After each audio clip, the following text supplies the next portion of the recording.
Alhamdulillah, assalatu wassalamu ala rasulillah wa ala alihi wa sahbihi wa mawalah. Ummatul Islam rahimani wa rahimakumullah. Tidak ada kalimat yang paling pantas untuk diucapkan seorang hamba di setiap detiknya melainkan kalimat hamdalah, sebagai bentuk syukur atas beribu kali nikmat Allah Subhanahu wa taala yang kita rasakan saat ini. Namun Allah hanya meminta kepada manusia agar mensyukuri semua itu. Selanjutnya, salawat dan salam kita haturkan kepada uswatun hasanah, teladan yang baik, junjungan kita Nabi Muhammad sallallahu alaihi wasallam. Semoga juga tersampaikan kepada keluarga beliau, para sahabat beliau, tabi'in, tabi'ut tabi'in, serta orang-orang yang istiqomah mengikuti beliau hingga akhir zaman nanti.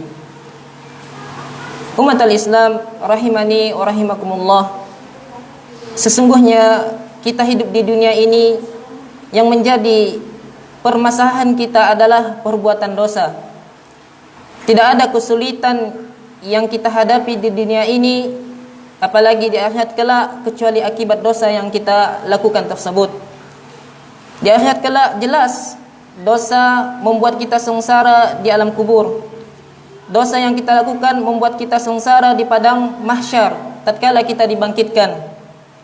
Dosa-dosa yang kita lakukan dan maksiat yang kita lakukan membuat kita sengsara tatkala dihisab, tatkala di mizan. Lebih-lebih lagi ketika kita melewati as-sirat dan berujung pada neraka jahanam. Demikian juga di dunia, tidak ada kesulitan yang kita hadapi kecuali diakibatkan oleh dosa yang kita lakukan. Oleh karena itulah Allah Subhanahu wa taala berfirman, "Wa ma asabaka min sayyi'atin famin nafsik." Dan apa saja bencana yang menimpamu, maka dari kesalahan dirimu sendiri. Keburukan apapun, semua keburukan yang kita alami tidak lain dan tidak bukan akibat dosa yang kita lakukan. Dan Allah juga berfirman, "Wa ma asabakum min musibatin fabima kasabat aydikum." Dan apa saja musibah yang menimpa kamu, maka adalah disebabkan oleh perbuatan tanganmu sendiri. Berkata seorang ahli ilmu, "Ma nazala bala'un illa bidzambin wa ma rufi'a illa bittaubah." Berkata ahli ilmu, tidaklah turun suatu bala atau musibah melainkan disebabkan oleh dosa. Wa ma rufi'a illa bittaubah, dan tidaklah diangkat bala tersebut, musibah tersebut, kecuali dengan taubat kepada Allah Subhanahu wa taala. Ummatul Islam rahimani wa rahimakumullah. Segala musibah yang kita rasakan saat ini, sampai-sampai kesedihan, sakit, hinaan, cacian, makian, gangguan, dizalimi oleh orang, itu semua tidak lain dan tidak bukan diakibatkan oleh dosa-dosa yang kita lakukan.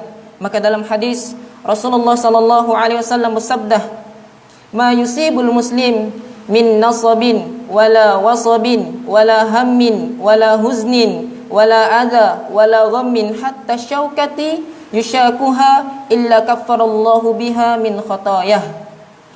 Apa kata Rasulullah sallallahu alaihi wasallam?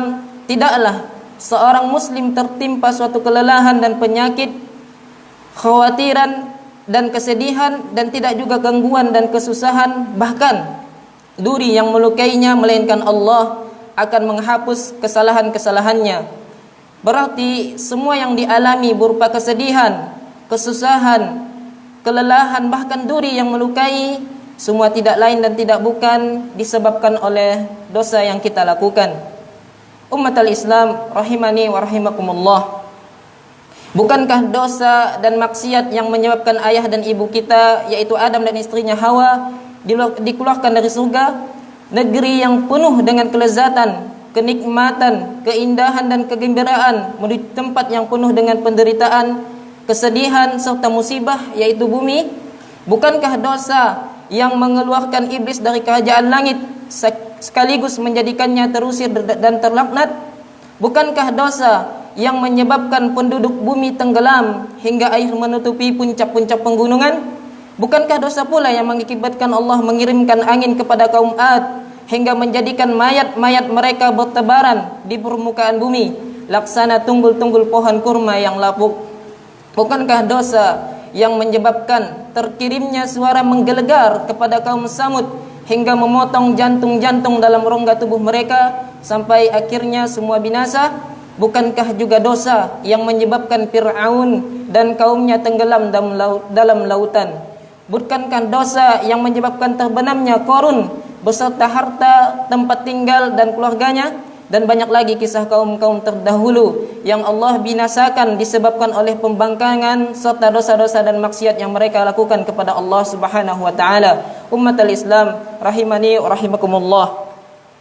Lantas bagaimanakah kiat kita agar tidak mudah terjatuh ke dalam dosa dan maksiat?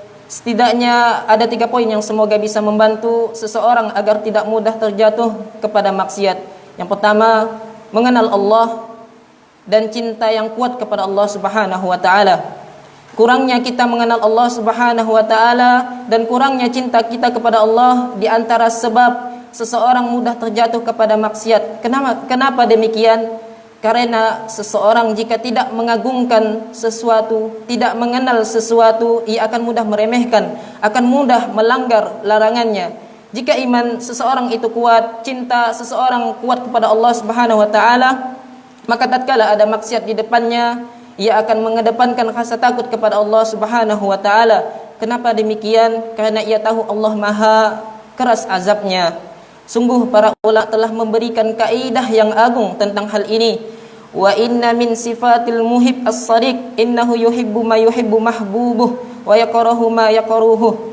Bahwasanya di antara cinta yang sadiq, cinta yang benar adalah bahwasanya engkau mencintai apa yang dicintai oleh orang yang engkau cintai, dan engkau juga membenci apa yang dibenci oleh orang yang engkau cintai tersebut.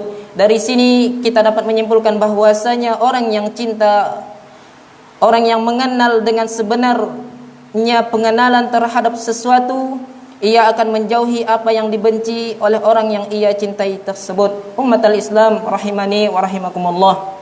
Lalu yang kedua adalah mencari teman yang soleh. Di antara kiat mudah agar kita tidak mudah terjatuh kepada maksiat ialah selektif dalam memilih teman, dan tidaklah seseorang terjatuh kepada maksiat melainkan salah dalam memilih teman. Berapa banyak kita lihat teman-teman kita yang dulunya bersama kita, dulunya solat berjamaah bersama kita, pengajian bersama kita, sekarang sudah menjadi pelaku dosa dan maksiat. Nauzubillah min zalik.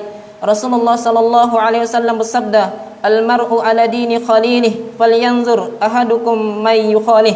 Seseorang akan mencocoki kebiasaan teman karibnya, oleh karenanya perhatikanlah siapa yang akan menjadi teman karib kalian. Lalu yang ketiga, menundukkan pandangan. Pandangan merupakan pemandu dan utusan syahwat.